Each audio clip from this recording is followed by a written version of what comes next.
আমরা যে জায়গাটায় দাঁড়িয়ে আছি এটা কালীপুর 18 নম্বর ওয়ার্ড।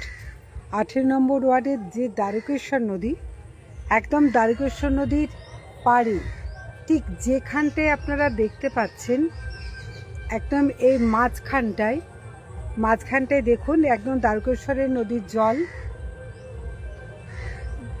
মানে জলস্তর বাড়ছে। বন্যা হবে কিনা এখনো পর্যন্ত কেউ জানে না, কিন্তু জলস্তর বাড়ছে এবং বেড়ে এখানে ছোট্ট একটা পাড়া আছে, একদম নদীর গা ঘেঁষে এই যে পাড়া, এবং এখানে ছোট ছোট বাড়ি, যারা বেশিরভাগই মানে নিত্যদিন পরিশ্রমের উপরে তাদের জীবিকা নির্বাহ করে। এবং এই যে ড্রেনটা দিয়ে মূলত এটার সঙ্গে দ্বারকেশ্বর নদীর একটা সংযোগ আছে।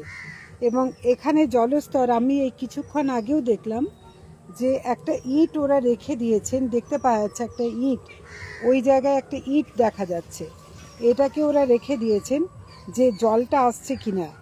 এবং দেখা যাচ্ছে জলটা খুব বেশি না হলেও বাড়ছে, এবং একদিকে শহরের জল আসছে আর একদিকে বন্যার জল ঢুকছে, এবং এইভাবে এই জলটা ঢুকছে। এবং এই জলটা ঢুকলে এই যে এই ঘরগুলোর এই একতলা করে, এগুলো যে আবাস যোজনার বাড়িগুলো আছে, এই বাড়িগুলোর একতলা সম্পূর্ণটা ডুবে যায়। এবং এখানে পাশে একটি কালী পুজো হচ্ছে, আপনারা দেখতেই পাচ্ছেন। এই বাড়িগুলো একদম ছিটে বেড়া এবং ত্রিপল দিয়ে কোনোভাবে তৈরি করা। বন্যার জল এলে কতটা পর্যন্ত চলে যায় দিদি? শুধু মটকাটা জেগে থাকে। আচ্ছা, আজকে কালী পুজো হচ্ছে সামনেই, আপনাদের যে শ্মশান কালী মায়ের, তো আপনাদের কি পুজোর আনন্দের থেকে ভয় বেশি? সব বাঁধা আছে, মানে এখন থেকে তুলে রেখে দিয়েছেন যে যখন হোক এগুলো তুলে নিয়ে উঠতে হতে পারে অন্যত্র কোথাও, মানে এইভাবে কোনোভাবে আপনারা আছেন, তাই তো? এবং পুজোর আনন্দটা পাচ্ছেন না। আমরা দেখাবো ঠিক কোন জায়গাটাতে আমরা এই মুহূর্তে দাঁড়িয়ে আছি এবং জলের অবস্থা কতটা। এটা হচ্ছে এলাকার শ্মশান, এবং এই শ্মশানেই আজকে এখানে একটি কালী পুজোর আয়োজন করেছে। এবং এরা কালী পুজোর আয়োজন করেছে একদম নদীর পাড়েই অবস্থিত এই জায়গাটা। আমরা যারা আমাদের আরামবাগ টাইমসের দর্শকরা আছেন, আমরা দেখছিলাম কাল থেকেই বেশ ট্রোল চলছে যে এ আর এমন কি, এবং এটা নিয়ে নাকি আতঙ্ক ছড়ানো হচ্ছে। আতঙ্ক না, যারা নদীর ধারে বাস করে তাদের যে দুঃখটা 12 মাস। আপনারা কি জিনিসপত্র সব গুটিয়ে ফেলেছেন? এবং এই সামনে এই যে কলেজের যে বিল্ডিংটা দেখা যাচ্ছে, এর উপরেই আপনাদের আশ্রয় নিতে হয়। তার সামনে আপনাদের বাড়ির সামনে একদিকে নদী ভয় দেখাচ্ছে, আবার একদিকে কালী পুজোর আনন্দ। তা আদৌ আনন্দ আছে না ভয়? না, আনন্দ নেই। আনন্দ থাকবে কি করে? সামনে পুজো হচ্ছে, এগুলো মনে হচ্ছে একটা ভয়, নদী বাড়ছে, জল পুরো পেছনে, বাড়ির পেছনে, একটা আতঙ্কের মধ্যে আপনারা কাটাচ্ছেন। কেন আতঙ্কের মধ্যে কাটাচ্ছেন সেটা আমরা দেখাবো। এখানে কালী পুজোর জন্য জোগাড় চলছে, এবং এরা মায়ের কাছে প্রার্থনা করছেন যাতে অন্ততপক্ষে বন্যার ভ্রুকুটি না আসে। বন্যা থেকে প্রাণ পেতে চাইছে। এখানে রাতে আছে শ্মশান কালী মায়ের পুজো, তোড়জোড়ও চলছে, এবং এরা প্রার্থনা করছেন যাতে অন্তত কোনো বিপদ স্পর্শ না করে।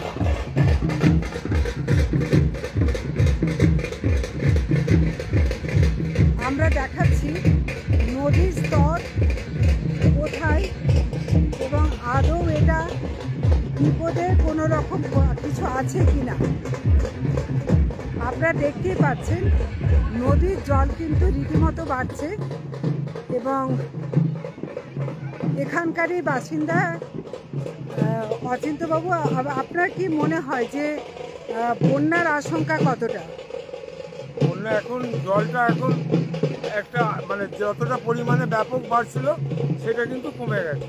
আমরা কালকে সারা রাত ধরে নদীর ধারে ঘুরেছি, দেখেছি যে হারে মানে 8 ঘন্টার মধ্যে 3 হাত 4 হাত বেড়ে যাচ্ছিল, সেটা কিন্তু একটা জায়গায় আস্তে আস্তে স্থিতিশীল জায়গায় আসছে, একটু সামান্য বাড়ছে।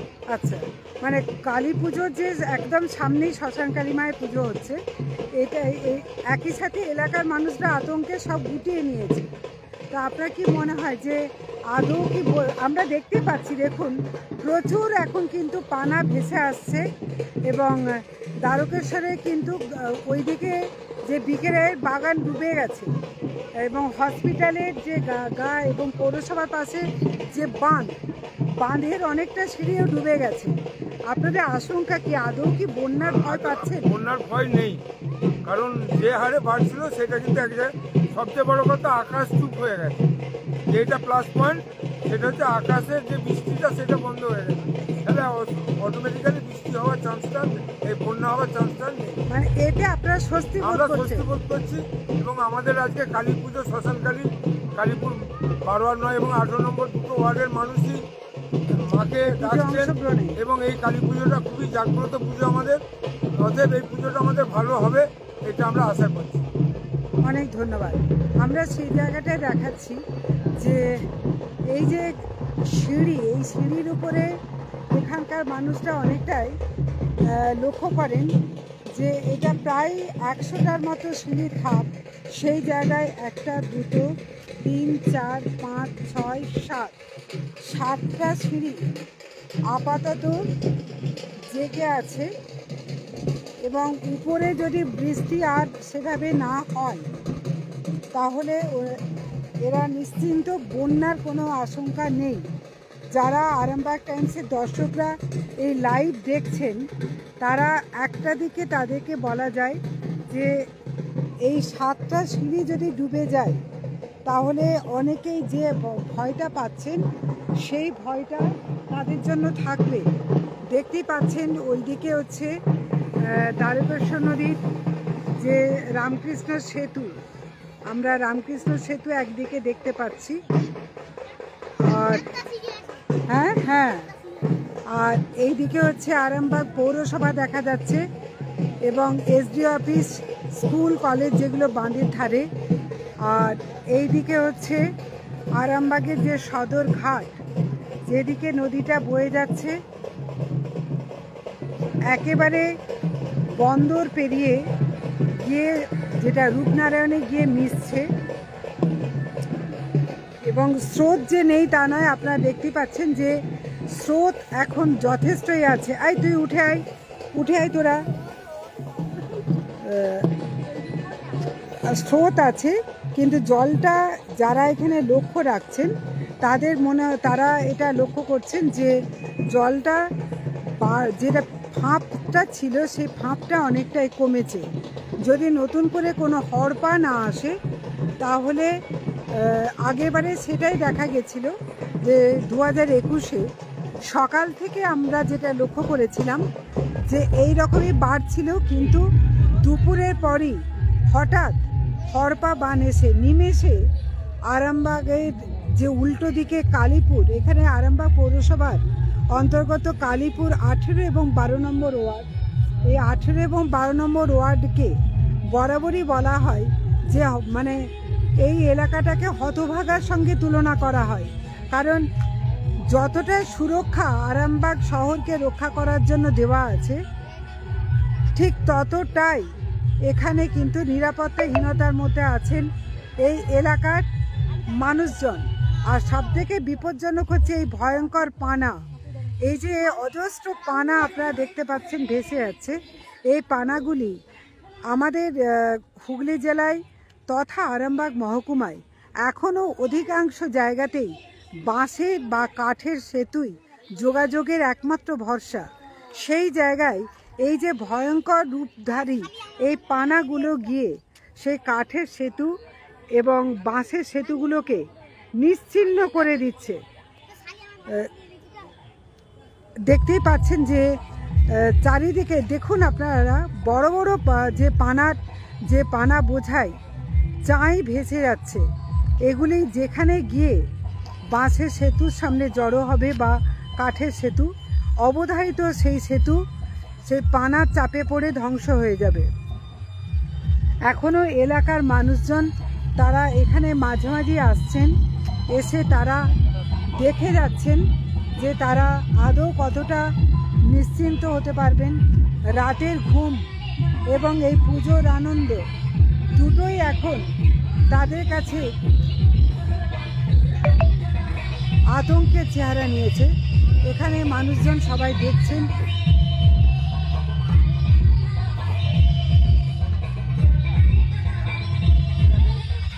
দেখতে পাচ্ছেন একদিকে বন্যার আশঙ্কা আর একদিকে হচ্ছে শ্মশানকালী মা। এখানে যিনি বললেন অচিন্ত কুণ্ডু যে এই জায়গাটায় এবারে পুজো তারা নির্বিঘ্নে করতে পারবেন। এখানে দেখাই যাচ্ছে যে বিপর্যয় মোকাবিলা দপ্তর থেকে অনেকেই আসছেন।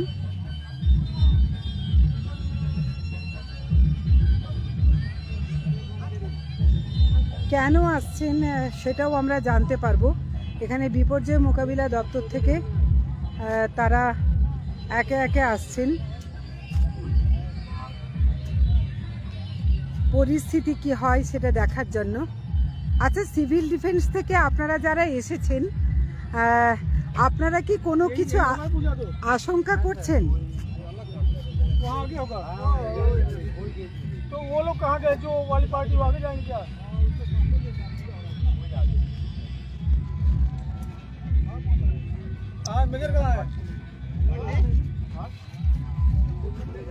এখানে এনডিআরএফ থেকে অনেকেই এসেছেন। তারা কেন এসেছেন এটা নিয়ে আমরা বিস্তারিত শুনব।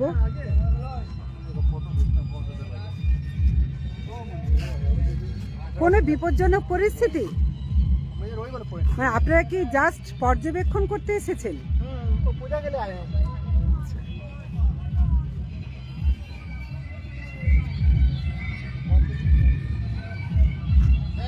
এনডিআরএফ থেকে এসেছেন। হ্যাঁ,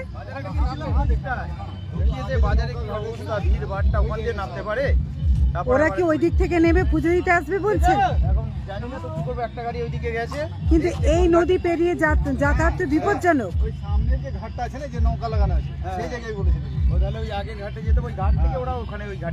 কিন্তু কেন যাবে? এই বিপদকে ঝুঁকি নিয়ে যাবে আর আপনারা এসে বাঁচাতে আসবেন? মানে তারা ঝুঁকি নিয়ে যাবে আর আপনারা বাঁচাবেন? অদ্ভুত ব্যাপার।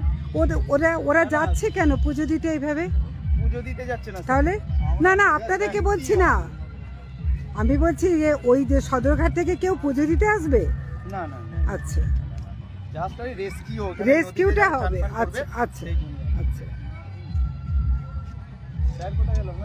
ওই আগেকার ঘাটে, সামনে নৌকা ঘাট আছে না। এটাও তো খুব বিপজ্জনক যে এই পুজোর ঘর তোলা থেকে আরম্ভ করে সবই তো বিপজ্জনক হবে। জলটা বাড়ার জন্য এই হ্যাঁ, উদ্যোগটা নিয়ে সব থেকে যে ভয়ঙ্কর এই পানাগুলো।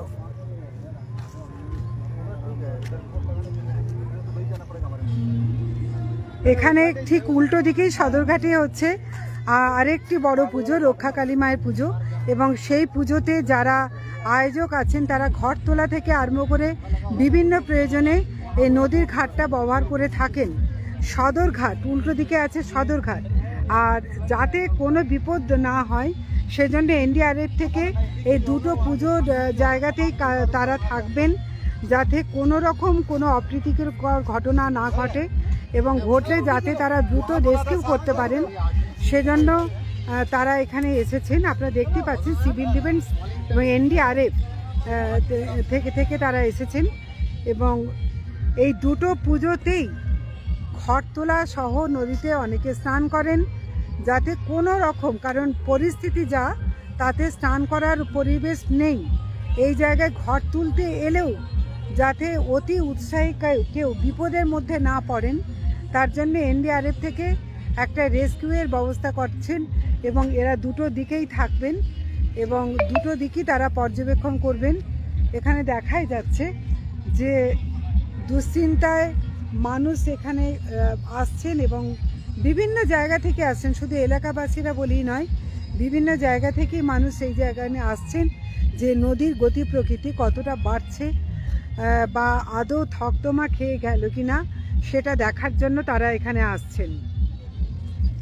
আর দ্বারকেশ্বর নদীকে এমনিতেই দুঃখের নদী বলা হয়, কারণ প্রতি বছর এই নদী দুকুল ভাষায় দ্বারকেশ্বর নদীর তীরবর্তী যে সমস্ত এলাকা, বালি পঞ্চায়েত, তারপর কুমুরসা পঞ্চায়েতের বেশ কিছুটা, বালি পঞ্চায়েতের অনেকটাই অংশ এবং উল্টো দিকে খানাকুলের বিভিন্ন পঞ্চায়েত, সবই এই দ্বারকেশ্বর নদীর তীরেই অবস্থিত। এবং প্রতি বছর এই বন্যায় বানভাসী হয় অসংখ্য মানুষ এবং প্রচুর ক্ষতির সম্মুখীন হতে হয়। সেই জায়গায় দাঁড়িয়ে এই নদীতে জল বাড়লে যারা আত্মীয় পরিজনরা বাইরে থাকেন তারা অনেকেই আরামবাগ টাইমসের এই লাইভ দেখেন এবং তারা তার থেকে অনুমান করতে পারেন যে তারা কিভাবে কি ব্যবস্থা নেবেন আগাম, তারা একটা অনুমান করেন। আমাদেরও সেই হিসেবে ডিউটি যে এটা মানুষকে জানানোর যে নদীর জল কিভাবে বাড়ছে এবং আদৌ কতটা বিপদের ঝুঁকি এবং আগে থেকে কোনো ব্যবস্থা তারা নেবেন কিনা। আপনারা দেখলেন ইতিমধ্যেই প্রশাসনিকভাবে এনডিআরএফ থেকে এবং অর্থাৎ বিপর্যয় মোকাবিলা দপ্তর এবং সিভিল ডিফেন্স থেকে তারা এসেছেন, এসে তারা দেখে গেছেন। এখানে প্রচুর বাজনা আছে, কিন্তু অনেকেই একটু মন মরা যে আনন্দটা হওয়ার কথা সেই আনন্দটা যেন অনেকটাই স্তিমিত হয়ে গেছে।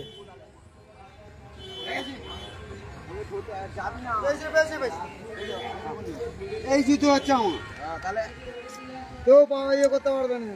এইখানে হচ্ছে রক্ষা কালী মায়ের পুজো হবে আজকে এই জায়গাতে, এবং সবাই এখানে প্রার্থনা করছেন যাতে কোনো রকমভাবে বৃষ্টি না হয় এবং এই মন্দিরেই মূর্তি আসবে। আপনারা কি একটা আশঙ্কা করছেন যে পুজো মাটি হতে পারে, এরকম কোনো আশঙ্কা করছেন? মানে আপনাদের এই যে আনন্দটা অনেকটাই দেখছি আপনাদের মধ্যে দুশ্চিন্তার ভাঁজ আছে এবং এই প্রতি বছর এই বন্যার ধুকুটি একটা থাকেই, তো একই সাথে পিছনেই নদী আর আপনারা আয়োজক, আপনারা এখন মায়ের কাছে আপনাদের কি প্রার্থনা? মায়ের কাছে আমরা একটাই প্রার্থনা করছি যেন পুজোটা সম্পূর্ণভাবে আমাদের হয়ে যায়, ঠিক আছে? আর হয়তো প্রত্যেক মানুষেরই আছে, আমাদেরও ভয় আছে যে আমরা পুজোটা করছি এত টাকা খরচা করে, যে একটা আলটিমেটলি খরচা তো আমাদের হবে, মানে ইয়ে হবে। ওই কারণেই একটু মায়ের কাছে আমাদের প্রার্থনা করেছি, মন থেকে ডেকেছি যেন পুজোটা আমাদের ভালোভাবে হয়ে যাক। তারপরে টুকটাক যদি হয়, প্রাকৃতিকের কেউ ইয়ে করতে পারবে না, প্রাকৃতিক দুর্যোগ যদি হয় প্রত্যেককে সেটা মেনে নিতে হবে, ঠিক আছে? সেক্ষেত্রে আর কিছু করার অন্তত এই দুর্যোগের কারণে পুজোটা যেন সুষ্ঠুভাবে হয়ে যায়, মানে অন্তত পুজোটা সুষ্ঠু হবে, রাতটুকু যেন পুজোটা ঠিকঠাকভাবে এটুকু আপনারা চাইছেন। ওনারাও মায়ের কাছে কাতর প্রার্থনা জানাচ্ছেন যে পুজোটা যেন নির্বিঘ্নে হয়ে যায় এবং এখানকার যে কালীমা খুবই জাগ্রত কালীমা, সেই পুজো যাতে নির্বিঘ্নে হয়। এখানে প্রচুর বাজনা থাকলেও এনারা এতটাই মনমরা যে সেই জায়গায় তারা সেভাবে বাজনা যে বাজিয়ে আনন্দ করবেন, এলাকার যারা মেয়েরা তারাও সেই আনন্দে অংশগ্রহণ করে থাকেন প্রতিবার, কিন্তু এবার যেন কোথায় একটা মানে দুশ্চিন্তার কাজ করছে। যদিও অনেকেই মনে করছেন যে হয়তো এই রকমই থাকবে, জলটা এর থেকে আর বেশি বাড়বে না। আমরা আপনাদের কাছে আপডেট দিতে থাকব এবং আমরাও প্রার্থনা করছি যাতে নদীর দুই পাড়ে দুই কালীমায়ের পুজো যাতে নির্বিঘ্নে কাটে, কোনো রকম বিপদের ছোঁয়া যেন না আসে। এই প্রার্থনা এলাকার মানুষজনদের এবং সকলে এই প্রার্থনা করছেন। আপনারা আরামবাগ টাইমসের যারা দর্শক, আপনাদের কাছে অনুরোধ করছি এবং যারা এখনও আমাদের চ্যানেল সাবস্ক্রাইব করেননি এবং আমাদের যে একটি ফেসবুক পেজ আছে সেই ফেসবুক পেজ যারা এখনও ফলোয়ার্স হিসেবে আসেননি, তাদের প্রত্যেককে আমাদের অনুরোধ, আমাদের নিত্য নতুন খবরের আপডেট পেতে আপনারা আমাদের এই চ্যানেলটিকে, আমাদের এই প্রয়াসকে আরও এগিয়ে নিয়ে যেতে আপনারা আমাদের পাশে থাকুন, সাবস্ক্রাইব করুন এবং আমাদের খবরগুলি ছড়িয়ে দিন শেয়ার করে। এবং আপনারা আপনাদের গুরুত্বপূর্ণ মতামত, সে গালাগাল হোক, পুরস্কার হোক, কিন্তু আপনারা আমাদের সুপরামর্শ দিন, আমাদের ভুল ত্রুটি ধরিয়ে দিন। সবটাই আপনাদের কাছে আমরা দাবি করছি যে প্লিজ আমাদের চ্যানেলটিকে সাবস্ক্রাইব করুন, আরামবাগ টাইমস এবং আরামবাগ টাইমস ইউটিউব চ্যানেল এবং আরামবাগ টাইমস ফেসবুক পেজ দুটিতে থেকে আপনারা আমাদের আরও এগিয়ে যেতে এবং আরও খবরের আপডেট পেতে সাহায্য করবেন।